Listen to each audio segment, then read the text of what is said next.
Hello, everyone, and thank you for joining us today. I'm Becky Gibbs. I'm a partner here at Boyum Barenscheer, and I work closely with the construction companies on audit, accounting, and advisory matters. We're excited to have you with us today for the session because this is a topic we know is a top of mind for many construction leaders right now. I'm pleased to introduce today's presenter, Nicole Tillman. Nicole is the founder of Shared Objectives and a seasoned HR advisor with deep experience helping construction companies navigate people, compliance, and organizational challenges. She works closely with business owners and leadership teams to build practical, compliant, and people-focused solutions that actually work in the real world. Nicole brings a strong understanding of the construction industry and the unique workforce challenges that come with it.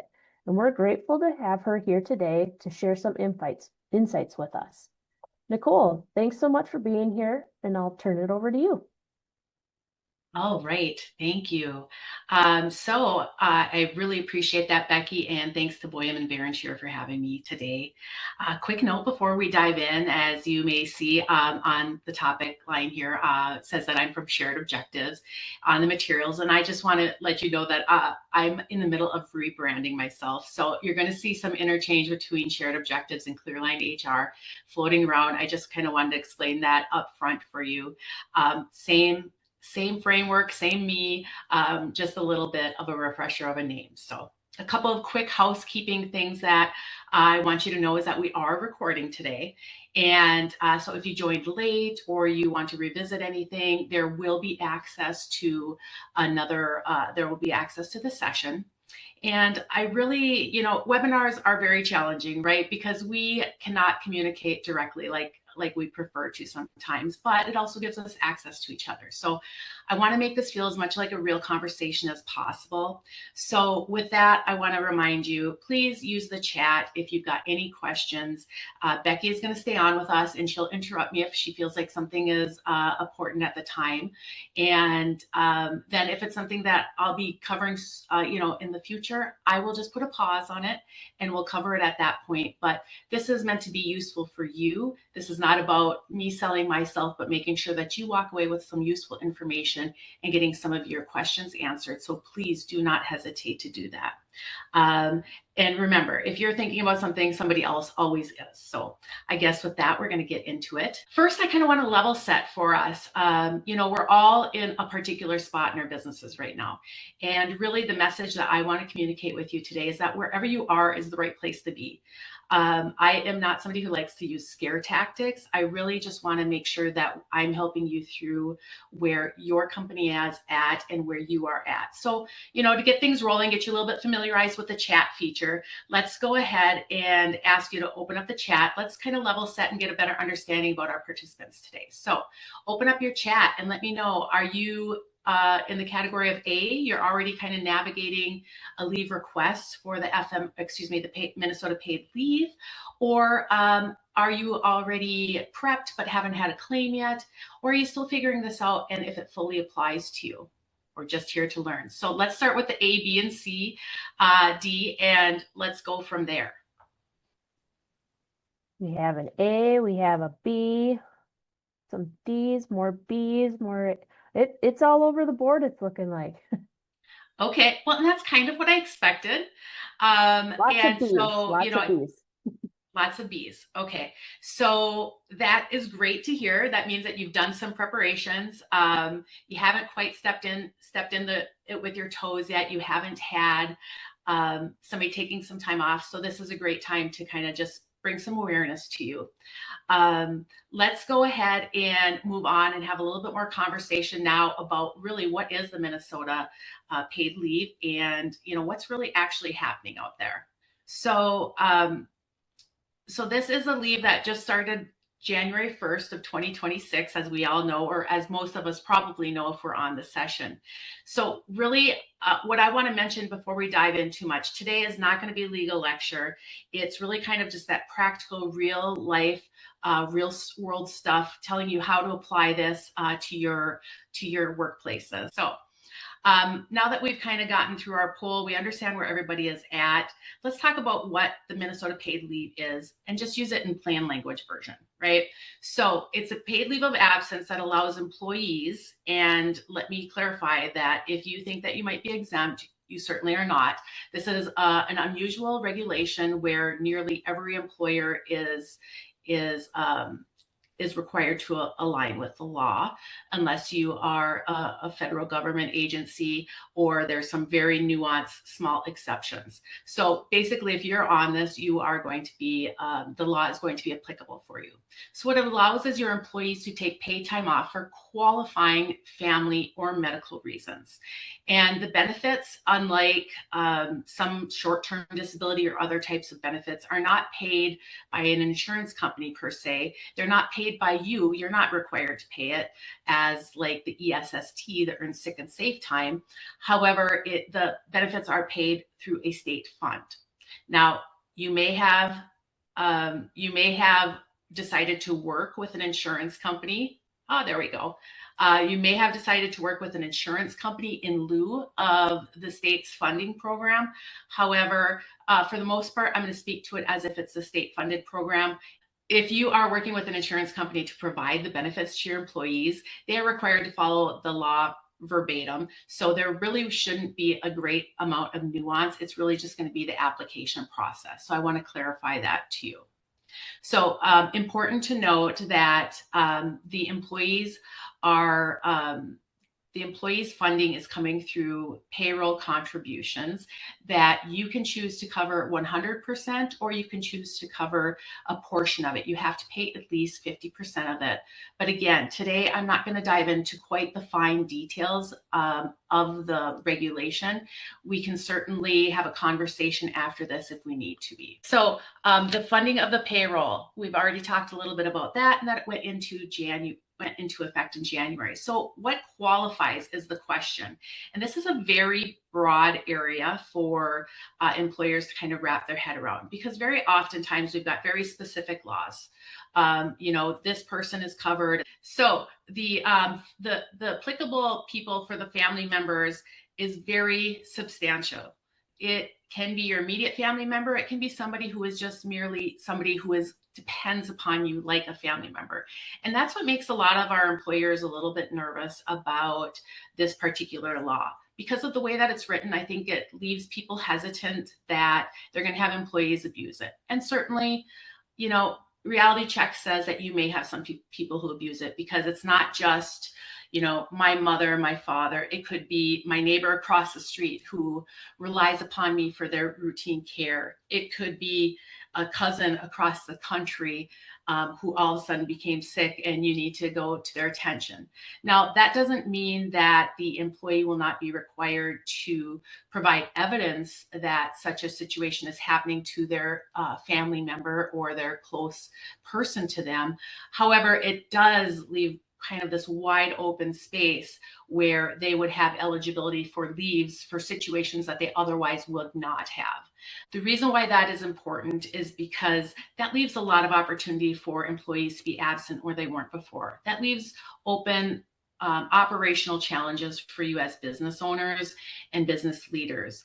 Now, if I can be gone for, somebody being sick that's my neighbor, and all of a sudden I can take a leave of absence for that, now I have a better opportunity to be away from work, and now you're left covering work. I was given the information about the demographics of our attendees today, and I understand that the vast majority of you are 20 or under employees. So significant, just to have one key person gone, or even if they're not a key person, that's a significant disruption to your workforce, right? So that's a very important thing to point out. This is not just something that requires you to allow people to take time off of work. It requires you to hold their position with your company. So it puts you at a deficit for your productivity, potentially impacting your clients. It potentially impacts your ability to get your projects done, et cetera. So that's a real live challenge that we all have to work with. And certainly those are the things that I want to make sure that I'm bringing to point out to you today. So the supporting family member is a very significant part of this law that concerns employers. Other reasons that we can take that time off would be bonding with a new child. That new child could be birth, adoption. It could be fostering a new child as well. And that's not really new for our state, but it is new for some employers because depending upon your size, you might not have been required to follow certain laws in the past. You can also take it off for safety situations. Again, we've had protections for domestic violence, stalking, and assault in the past, but this does make it a paid opportunity, hopefully for those people to get the protections that they need, but also, again, looking at it from not just that empathetic employer standpoint and taking care of the employee, but understanding the impact to your business. And then, of course, we've got family member on active duty, which also qualifies for these paid leaves of absences. Again, depending upon your company size, protection for active military duty has been in place for a long time as well, again, depending upon your size. So one thing that I've got noted, you'll see there in the bold black, I try to call out some points and common misconceptions or concerns that I hear. So if you are a larger company, and you are required to follow FMLA, which is the Family Medical Leave Act. Again, I understand the majority of you on this call today are not in that sector, but if you are, it's important to understand that FMLA and the Minnesota paid leave run concurrently. This does not present the opportunity for your employees to double up or stack leaves of absences. They can take a maximum amount of time off under this regulation, and it's running at the exact same time as FMLA required leave. So it's not, you have to give them 12 weeks plus 12 weeks. It's 12 weeks under both umbrellas. The important thing is the way that you put that language in your policy or your handbook if you happen to have one. All right, so let's talk about how the leave is actually taken. This is actually something that surprises some people and employers. I think for the most part, a lot of us think about a leave of absence. We're thinking we're going to be out, we have a surgery, we're going to be out for 2, 4 weeks, 12 weeks if you're having a child, etc. Continuous leave of absence is definitely one type of leave. The scheduled leave of absence and the intermittent leave of absence is actually very common in the workplace if you haven't had the opportunity to experience that. So scheduled leave of absences might be a situation where you yourself, you have a family member, or again, that more expansive acknowledgement of people that are important to you that you help out. If they've got a scheduled appointment, for example, if somebody's going to chemo every week, or they get radiation, every other week, or 2 times a week for a couple months, that's considered a scheduled leave of absence. Then we also have an intermittent leave of absence. So that is more common when somebody has an ailment, a chronic ailment, when they do have recurring bouts of an illness that come up. However, it's not always predictable like a scheduled leave of absence. Now, all of these do fall under the Minnesota paid leave. So that's why it's an important conversation to have to understand how it could impact you and your operations, because then again, you do need to plan your work, distribution of your work, your deadlines, etc., to make sure that you can allow your people, and again, I misspoke, it's not necessarily allow your people, that when your people are approved for a leave of absence from the state, that you can have that work covered. So maximum duration of these leaves of absences is important to understand. You can have up to 12 weeks, or an employee can have up to 12 weeks of a leave of absence for medical leave for themselves personally. They can also have up to 12 weeks of family leave. So if I have a child and I need to recover from that for 8 weeks because that's what my doctor says, and then I want more time for a family leave, which would be that bonding time for my child, I don't necessarily get 12 weeks plus 12 weeks. I get the 8 weeks that my doctor said I need to be off for medical purposes. And then I can also have 12 more weeks for that family leave, because the combined total benefit for an employee is capped at 20 weeks. And that's in a benefit year. So that it can be defined by you as the employer. A benefit year does not need to coincide with the calendar year, but it usually would run the 20 weeks from the beginning of the leave of absence moving forward. So you can see I just kind of explained that leave of absence, how you max out. There are rare occasions where you might have people who are in that situation besides having a child, where somebody has a family situation and their own health situation. But if it's just one or the other, the maximum is 12 weeks. So if I only have a family member who is sick and I am only taking care of them, my maximum is not 20 weeks. My maximum is 12. It's if I've got multiple situations under each category that I can cap out at the 20 weeks. So I want to make sure that, we clarify that. Nicole, there was one question that came through. Can they take intermittent leave to take care of sick kids?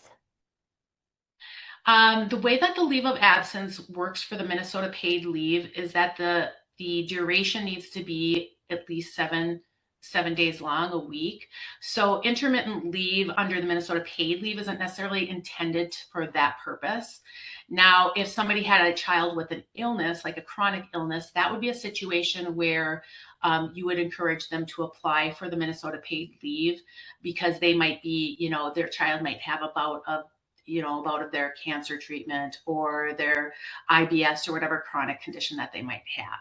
What we'll be talking about in just a couple moments is ESST, the Earned Sick and Safe Time, which is also still in place. And that's typically where you would expect an employee to utilize the ESST time in lieu of intermittent type family paid leave, because that's more applicable for just my child is sick with influenza, for 3 days this week, I need to miss work. I hope that helps answer the question. If you need some clarity, go ahead and put it in the chat. And then we will, I just want to point out my own heads up there. The intermittent leave, again, I talked a little bit about what that means, but it's important as an employer that you understand that you cannot penalize your employees for needing to take that intermittent leave. You cannot ask them that they find their substitute. These are things that are not allowed under this regulation, that some environments really encourage people, their employees, to help find that coverage. But in this case, you just simply cannot do it because it is outright disallowed under this regulation.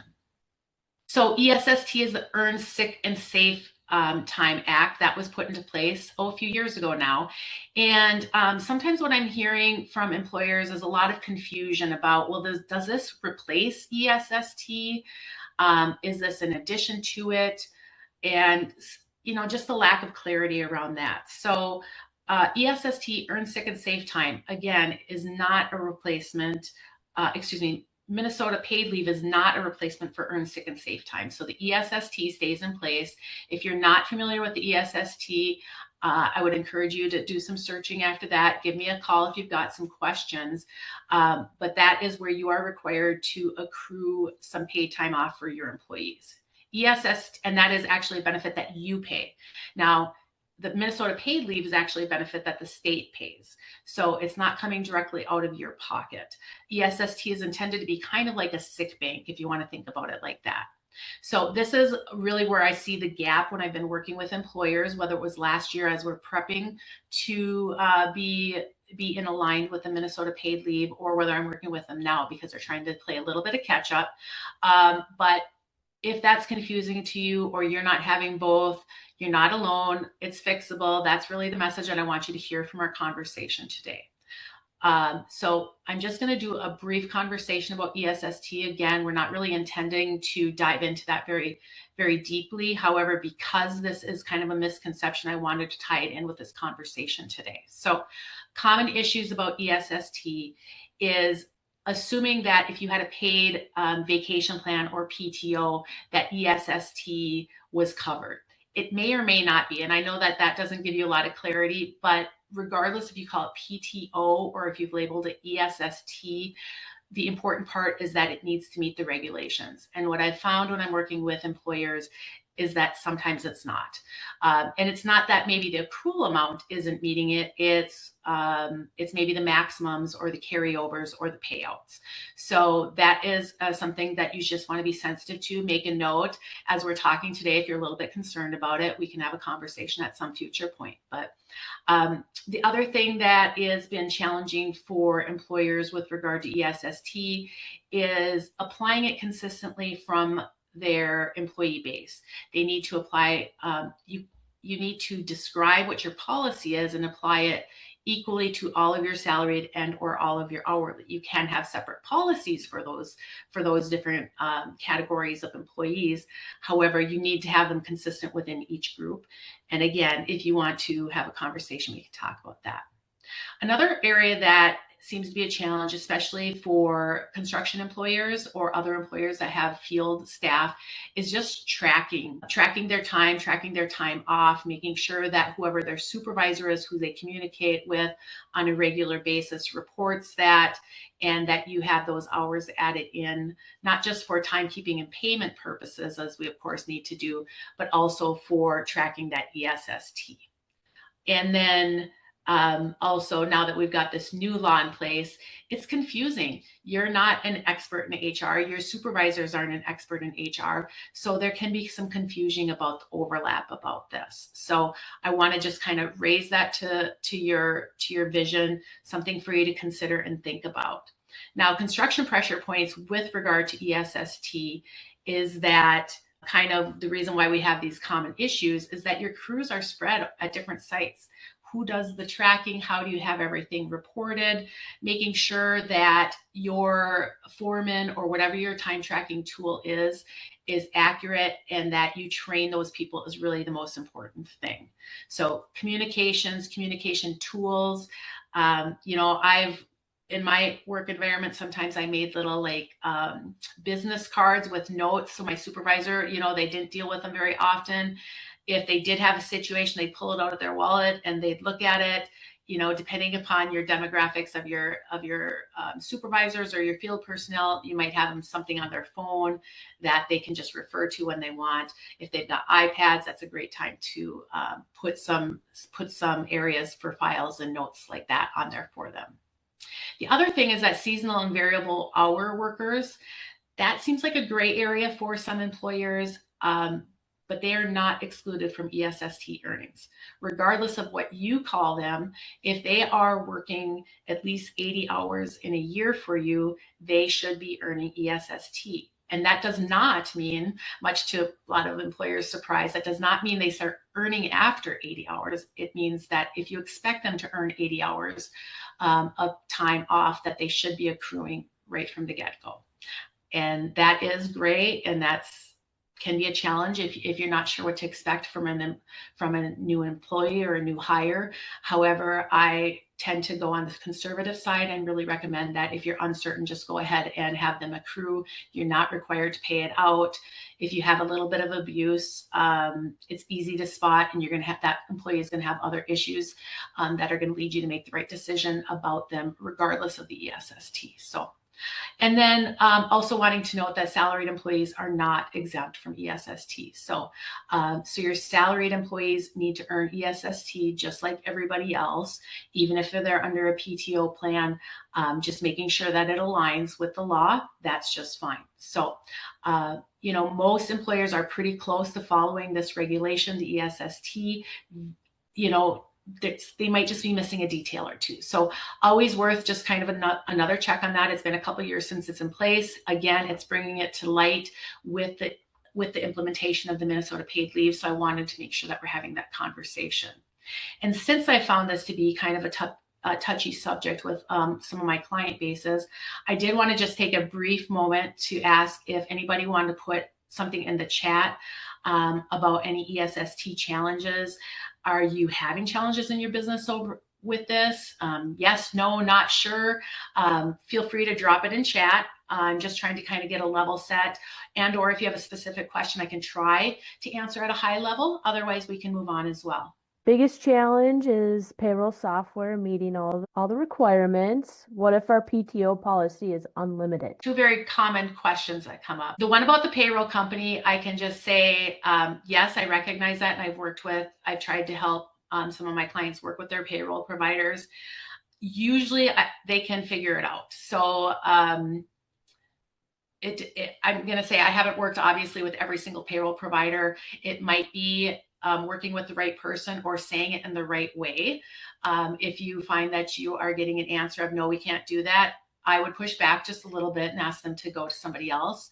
But I did work with a client who their payroll provider simply could not do it. And that doesn't excuse the fact, but it does force you to put yourself in a position where you need to maintain the data in a spreadsheet. It is not too terribly complicated. Actually, with the advent of AI, you can put the law in there and actually ask it to help create a spreadsheet for tracking. It's not a perfect system. It does add some complexities and extra steps for your life, but the important thing is that you're in alignment. And with the unlimited PTO, can be a tricky road. A couple of reasons that is because the regulation actually specifically says that you have to put on everybody's pay stubs what their ESST accrual is. So there are ways that you can work around that, but you do need to put that on their pay stub where you put any other information such as their deductions. And one way you can choose to do it is just to constantly show a maximum value on there. And that kind of makes sure that you're meeting that requirement. I did have some clients that still felt that was challenging, and that's, a decision to make as a business owner or a leader of a business. However, in order to be conservative and make sure that you're following the regulation, to note it on there, even though you know that you're going to allow them to take whatever time they need, is a requirement. If you want to have a conversation, I'm happy to chat just a little bit about that off of this subject, but that is definitely a common situation that I've been talking with folks about. Anything else on there, Becky, before we move on? Yep, one more. Can we eliminate the carryover per our manual, even though they have earned it per the ESST policy? Okay, that's a little bit of a loaded question that I think I need to dive in a little bit deeper with. The regulation does very specifically say how you can or are required to carry over or pay out. So in this case, I'm going to either refer you to that or schedule some time with me and we can have a little bit of a chat. Okay. So now we're going to have a reality check. So where the construction employers are getting stuck. So the reality is we've taken some time at this juncture. We've already prepared some policies. Hopefully we've handed out some notices, etc. But really what happens when somebody calls in at 7 a.m. and calls your foreman, because this is our reality check. You might have a foreman, it might be calling you, but either way, they're saying, I need some time off for this medical thing.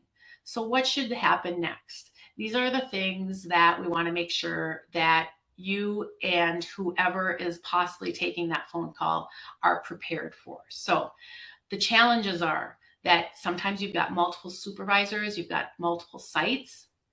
Who is your point person? So if these are not conversations that you've had already, this is important for you to cover. This is going to make sure that you are not putting yourself in a risky area. You're not putting your supervisors in a risky area. And also, let's be frank, a lot of us have some very good staff that we want to keep, and we're not trying to avoid anything with them. But even the happiest of employees, if they're not being addressed in an appropriate way, they can become disgruntled. And we do want to retain our best employees too. So this is a very important feature to make sure that you're having conversations and it's not just a one and done, because again, this is new, this is important. It's kind of at the really high level, it's in the news, everybody's talking about it. So make sure that you've armed your people with the information that's necessary. So also, seasonal workers. Can they qualify for the Minnesota paid leave? The answer is almost always yes, especially for people in this audience, which are, I believe, mostly construction industry people. The seasonal workers, if you read the regulation, it will have some exemptions for seasonal workers. It is a very specific exemption meant to be for people working in the hospitality industry. So not at all related to the seasonal workers that our construction employers have. Other areas that we're finding construction companies getting stuck is time tracking in the field, right? This is not a new situation. We've had to track people in the field for many years, but this is especially important because we have to report it to the state to make sure that people are getting the eligibility that they're required to allocate to them. And we just really need to figure out what our best process is. That can be paper. It can be an app. We have a lot of people armed with iPads and phones now in fields. Just making sure that you're consistently having that information delivered to you will be really important. Some of my construction employees might have a couple of different ways. I really encourage you to try to have one common way, regardless of where the field staff are. Just to keep things consistent, to make sure that you are having the most accurate data for reporting. Subcontractors versus employees is a topic that has been really talked about a lot recently in the news and with government regulations. I don't necessarily have time to focus on that, but there is a blurry line with that, and the risk is real. It's not just with relation to the Minnesota paid leave, but it is because of, you need to make sure that you are meeting the guidelines, and if they are taking direction from you, using your tools and equipment, that they are that subcontractors are appropriately categorized and meet the thresholds. Because if they are actually employees, then again, they should be being reported for eligibility for Minnesota paid leave, as well as a number of other things. Intermittent leave, again, is that unpredictable, 1 day a week type of a schedule, or even that which is, for the chronic illness, the occasional, that can really hang up small businesses, especially construction, where you've got timelines, you've got deadlines, you've got crews, making sure people don't feel pressured that they have to be there, and that your foremen are behaving as such. Because it's not just what you have written in your policy, it's actually what your people do that matter when it comes to the regulations. And then the other area, again, not necessarily unique to construction, but making sure that payroll and operations are working together and talking. Your payroll people need to make sure that they're reporting information properly, that they know when somebody is applying for the leave. If they're not, there is communication flaws that I've found in working with my clients already. The state does provide information in their site, but it's not necessarily always being prompted. So I'm encouraging you that once you have your site set up, to look, because though employees are supposed to be letting you know when they're requesting a paid leave, they may not be. And I've experienced that already. And the state did not prompt the notice. It was sitting out in their portal. So again, not to scare you, but just a reality check. And then the other thing is that we didn't talk too deeply about it at the beginning, but sometimes your employees are expecting to get full pay when they're out on this leave of absence. The benefit that employees will get paid through the state is only a partial wage replacement. It is not a full wage replacement. And the exact calculation varies by how much people are earning and how much they've earned in the several quarters before they apply for a leave of absence. But sometimes they'll be like, oh, I'm going to be paid, so I'm going to take a leave of absence. Their earning might be 60% of what they were earning pre-leave of absence, and that can be sometimes surprising to them. So this is all part of the communication, the notices that we as employers should be providing our employees. But again, it's just keeping communication open and trying to educate not just yourselves, but your foremen as well as your employees, so that we can keep communication going, keep it strong, retain our good employees is really important. I think we can move on then to the next, if we haven't seen any questions come up, Becky. There was one question related to ESST. I didn't know if you want to do it now or wait till the end. Since it's just a couple slides off, let's go ahead and see what we've got. See if I can answer it quickly. All right. Did you say the maximum amount of hours folks can have for ESST needs to be listed on their pay stub? I did not say their maximum amount. Their balance needs to be listed, as well as their usage needs to be listed. Okay. Thanks for that. Sorry for any miscommunication I might have had. So now we're talking about these missteps or challenges that we've seen. Let's talk about what we can say and what we can't say. So again, who's your first line of contact? If that's you, making sure that you understand. If it's your supervisors, your foreman, give them the words to say. So let's make sure that you've communicated with them. Again, some of the tips that I have about giving like little talking points, talking about this occasionally, or having your supervisors bring it up in their, in their routine talks with the teams before they're going to work. Whatever the case is, let's try to make sure that we're keeping it a recurring conversation, not just now, but maybe once a quarter, once a month, whatever seems like a good cadence for your size of an organization or the frequency in which that you have turnover. Because as we know, sometimes in construction, we can have a little bit higher turnover than some different areas, but other times we've got really consistent, strong crews too. So whatever is working for your company is what's right for you. But things you want to make sure that you give them information to say. So what should you say? What should you not say?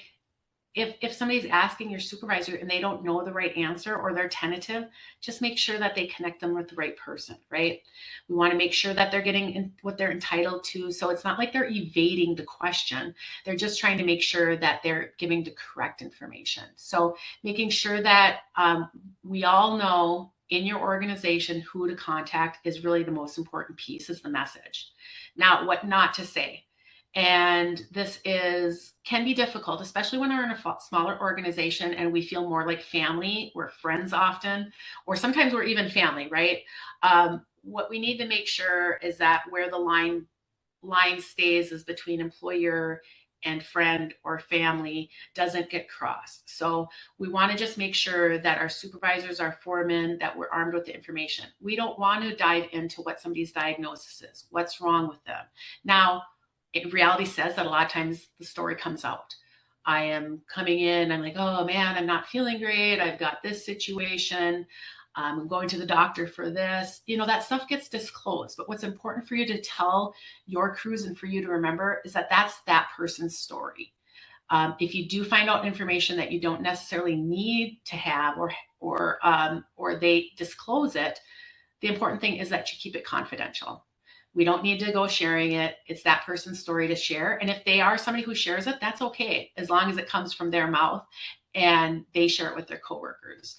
What's really important is that they don't share it with people that don't need to know. So other things that can infer that there would be retaliation or that we don't want somebody to take a leave of absence, like, oh gosh, we really can't afford you being out right now. The deadline's coming up. We're supposed to have this project done. Typical responses I've seen, like, really, you need that much? Even just the facial expressions that goes with it can put the employee, it can put them in a position where they don't feel like they can ask for that leave of absence. And that's where that's where challenges can come up. It's not that you don't have the policy written or that you've done the training. It's making sure that when it does come up, that you're doing what you say you're going to do and not making the employee feel like they're doing something bad, because otherwise they feel like they can't take a leave of absence.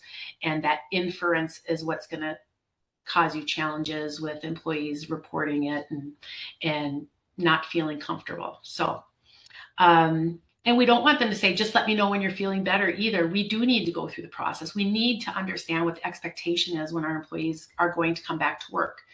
It's great. It's a nice, empathetic way, like, oh, hey, we want you to take care of yourself. And that feels like the right thing to do. And it's not the wrong thing to do. But the reality is that there's operational expectations that you need to understand and be able to plan for.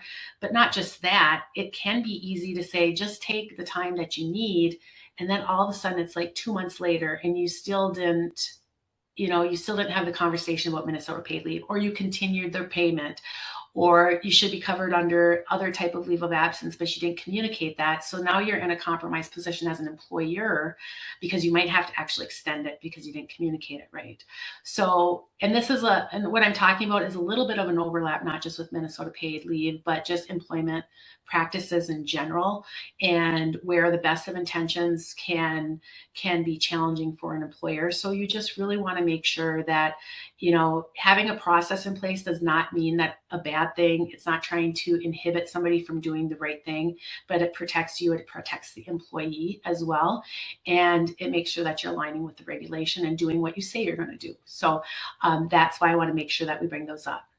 So documentation, I do want to talk about that. I've had some situations where I've had employers or supervisors maybe step in and say not quite the right thing, like, well, I need documentation from your doctor. And really, in fact, a supervisor shouldn't be getting their hands on that kind of information because it has private information. You can ask for confirmation about the required leave, the expectation for the time off, but you can't necessarily ask for their diagnosis, their treatment details, how serious it is, etc. And again, these are things that sometimes come up when we're small businesses like we are, because we care, because we know our employees. It's just understanding that as the employer, you need to make sure that you're considering all these protections and not put yourself in a risky situation. Don't lose your empathy. Don't lose what makes you you and your relationship with your employees, but just be sensitive about what you're asking for. With Minnesota paid leave specifically, they do not need to tell you what their diagnosis is or more detail. They need to report to you that they need a leave, when they expect to be out. And sometimes that's unclear, and that's unclear because that's just the way real life is with their diagnosis or their family's diagnosis. But we just need to make sure that we're having sensitivity around the language that we use with it. And again, sometimes you find out the information because they share it with you, and that's cool with them. Again, it's what you do with that information and whether you make decisions using it or not, and if you share it with others. So interference and retaliation, that's another call out that I have, and that's that unintentional pushback. That's the, do you really need to be out for this long? Those kind of phrases that people might say is a pushback, whether or not they feel like it is. It's just a response. It's them being concerned with how you're going to be able to deliver your product, how you're going to finish your project, etc. But the right now is probably part of that inference. So the important message again is talking about it with your supervisors and your line leaders, or your crewmen, and making sure they know what is the appropriate thing to say. And if they don't feel like they know the right thing to say, it's always okay to refer them to somebody who is better trained. Okay, compliance. So compliance is a real part of this. I don't want to pretend like it's not. Again, this seminar was not really intended to be a legal dive into it, but more practical conversation. Let's make sure that we do talk about the compliance items though. So there is a notice requirement. If you did not notify your employees of the paid leave rights, it is what it is, but let's move forward. Let's try to get that out to your employees right away. So there is a prepared standard draft out on the Minnesota website, and we will actually send you information after the webinar that will have some of this information on it. You'll see it at the bottom of the slide. It is in that the black area called out, minnesota.gov, deed and paid leave. That's where you'll find a template you simply download and give that information to your employees. So it is that written notice. You have to provide it to all employees.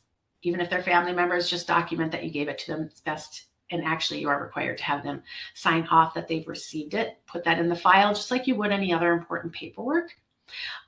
You are required to provide that notice to an employee at their hire time, as well as if they are applying for leave. So just have that somewhere written down. Make sure that you remember to do that. And you have to also make sure that posting is visible. And posting can be a challenge in construction field, right? We have people all over. So wherever else you're posting your employee required notices, that might be a website, that might be where you have your temporary building set up, whatever it is, make sure that you're including this particular notice as part of that. And, they will keep you updated if you go ahead on their website, the Minnesota Deed website, and just tell them to send you updates when it happens. It's a pretty easy system. I haven't been getting a lot of different information, but just when it's relevant. So it's not like you're going to get inundated with notices, but that's a really great tool for those of us in small businesses. It's hard to keep apprised of all these things that are happening. Great companies like Boyum Barenscheer, they're putting on seminars for you occasionally, but how else do you keep apprised? It's signing up for those little notices. Making sure, again, that the job site has the postings is really the most important part, because that's where they're going. If they're not coming to your garage or your field office every day, make sure that they have access to it. Okay? If you haven't done it this week or yet, do it this week. Do it first thing Monday. It's pretty easy process to run through the copier and get it out to your people. Some other information about what we're kind of finding along the way, right? So this awareness is really what I'm trying to reinstill or reinforce, I should say, with everybody. So when we have conversations, or when I have conversations with my clients, here's some other things that we're finding. Oftentimes when there's new laws that come underway, we uncover these. And these, again, I'm sharing with you just to bring some awareness about it. So timekeeping. So I've mentioned it a couple of times, making sure that your timekeeping is consistent, and that your field-based people are reporting time routinely and in the same fashion. To make your life easier and make sure that you're compliant when you do need to report that information. This has also been a point of which I've been discovering some exemption and non-exempt miscategorization. So just because somebody is a supervisor and you pay them a salary, that does not automatically mean that they're exempt from the Fair Labor Standards Act, which requires overtime. They may be, they may not be, but exempt and non-exempt is not the same as how you pay people. It's an actual legal term for whether or not somebody is required to be paid overtime. So this has been something that has been called to attention when I'm working with my clients on this particular paid leave. For whatever reason, that's when we discover things. The contractor versus employee, that's probably been on your mind, or you've heard it a few times if you've been in business for a little while. Contractor versus employee has been a debate for many, many years, and especially in the construction arena. So, I'm not here to tell you today whether or not you're doing it right or wrong, but just to bring up the nuance that you should be taking a look at this and previewing it. If you haven't done it recently, it's worth another conversation or a look at to make sure that you've got people categorized properly. And then I think the biggest thing is just having undocumented policies, especially since the population of our attendees today is, for the most part, under 20 employees at your companies. Oftentimes, this is like you've gone through rapid growth. You're just trying to keep the wheels spinning. You're one person or two people in the office trying to do a heck of a lot of stuff. And you haven't necessarily written some things down. There are some areas where you're going to want to document policies, not because we're trying to tie your hands or make you, too formal of an organization, but because it's going to help you mitigate risk and help you be compliant. So I encourage you to consider that if you haven't already. And there are, in fact, some areas like Minnesota paid leave where you do need to have a written policy. So something to have on your horizon. Again, just like I note on the slide, it's not that we need to solve these today, but if any of them sound like they might be something you should visit about, maybe you just put it on a checklist and hold a spot on your calendar so that you do actually get to it. So today I'm going to ask you just to take a moment or two. We've kind of pounded through a lot of different content, and I've tried to do it in a fairly concise manner, despite our little bit of a rush at the beginning. But regardless, what I want you to do is take a couple of moments. We're going to sit here just for a couple of moments. You do not need a full HR department, especially if you're this size company, as the majority of you are. But what you do need to understand is whether or not you can answer these questions. So, do you know the difference between intermittent continuous leave and do your foremen and supervisors? If not, it's a good starting point. Have you distributed that required leave notice I just talked about? If you have not, that's a good starting point for you. Do your employees know that the benefit is paid by the state and not by you, and what that means for them? How do they make their claim? This is part of the notice. If you haven't already done that, you'll learn that information. You can go to the website, you can schedule some time with me. And again, talking a lot about your frontline people are the ones that communicate with your employees. Make sure you're educating them. Do they know what to say and what not to say? If they're not certain, that's okay. Just make sure they're pointing their employees or their crewmen to the right person. And the other thing that's really important, especially for this regulation and any auditability, if you ever get challenged for any purpose, not just this Minnesota paid leave, but if somebody asks you for your time and pay records tomorrow, could you produce them and feel okay about them?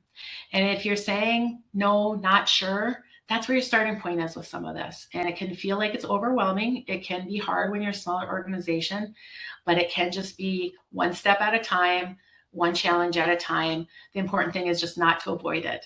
That's the message that I want you to try to hear. And you know, wherever you are, it's the right place to be, but you just need to look forward, not backwards. I do want to mention that post-session, I have also provided Boyum and Barenscheer with a little checklist that can be used as like a little bit of a readiness checklist. It's a little bit outside of what we actually talked about on these 5 questions, but it can help you move in the right direction to make sure you're comfortable with the Minnesota paid leave specifically. So you can watch for that. Bottom line here, again, I'm trying to reiterate that this is not just a policy issue. This is something that really impacts your operations in a number of different ways. You need to make sure that you're compliant. You need to make sure your employees are happy, and also getting their rightfully deserved leave of absences when it's appropriate. It's not just impacting your people, it's impacting the opportunity for you to get your projects done on time. So I really encourage you, if you don't have redundancies built in for some of your positions, this is a great time to think about that, because any one of us could be the person that needs to take this leave of absence. And if we don't have some preparation, that's where we're really going to be challenged with the future. And I think I've been pretty transparent that gaps are very common. They're very fixable. Just don't ignore them is what I suggest for you. And that the clarity and consistency, that writing a few things down doesn't need to be super formal, just needs to be written, and it needs to be followed. And that's going to protect you. It's going to protect your employees. And really the underlying message is you don't have to figure this out on your own. You've got great resources, Boyum Barenscheer. You've got the websites out there. You'll find when you get the worksheet that I'm sending out afterwards that I've got referral sources so that you know exactly what to search for when you're doing your Google searches or whatever your favorite search engine is. You don't have to figure it out on your own. And actually, there's a lot of great free resources out there. I would just really encourage you to try to make sure that you're using a credible resource. AI, artificial intelligence, is great, but I have caught it myself very many times referring to outdated language. So it is not always the best source, but it can be a source to get you started. And there are also a lot of different resources out there that the state offers besides their Minnesota website. And there's a lot of resources through the Small Business Development Center. SCORE is a great organization to work for, especially for small organizations when you're looking for minimal cost, free resources. And then I, of course, I do this for a living, but I am always happy to take some questions. See if you need some extended help besides just a 20-minute phone call. We can have that conversation, but I am also just happy to answer a few questions that you have. You'll see on the next slide that I'll provide my contact information if you're interested. I'm always happy to try to answer a couple questions if I can. That QR code is going to lead you to an automatic booking page so that you can just grab a 30-minute block for whatever works for your schedule. There's no back and forth email. And if you don't need me now or you need me at sometime in the future, I'm happy to try to answer some questions for you too. There's my contact information. As I alluded, I am going through this little bit of a rebranding, but if you use this information on here until I get everything with my new brand brought up, and even after, it will still be applicable. So go ahead, Becky, what kind of questions have we got? 2 more questions. How often do you report to the state? Quarterly or monthly? The state gets information quarterly, and it is reported at the exact same time or in the exact same filing as your unemployment filing. Okay. That probably answers the second one of explain the quarterly payroll submission process. So. Yes, so that is the one thing that the state did do easy. Not that they made everything challenging, but they were thoughtful with that. So if you haven't already done some things online, you'll find that the website, even the login information, you can start with the unemployment site and then you can get to where you need to for the paid leave. And you will submit just one. Okay, I'm going to step back for just 1 second. A little bit of clarity around this. I know we're right at the top of the hour, but I do want to mention that if you are an owner operator and you are not, if you are paying yourself W-2 wages, but you are not eligible or reporting for unemployment, that does not mean you're exempt from the Minnesota paid leave or the Minnesota paid leave premiums, the deductions from each paycheck. So that is, again, very clearly written out, but often overlooked by people. If you are one of those people, you can grab some time with me. You can look it up online, but exempt from unemployment does not mean exempt from Minnesota paid leave. So that's an important nuance to recognize.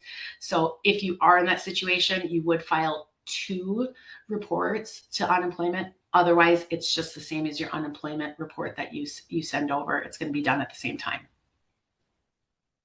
With that, Becky, any final words? I apologize. I went just a hair over.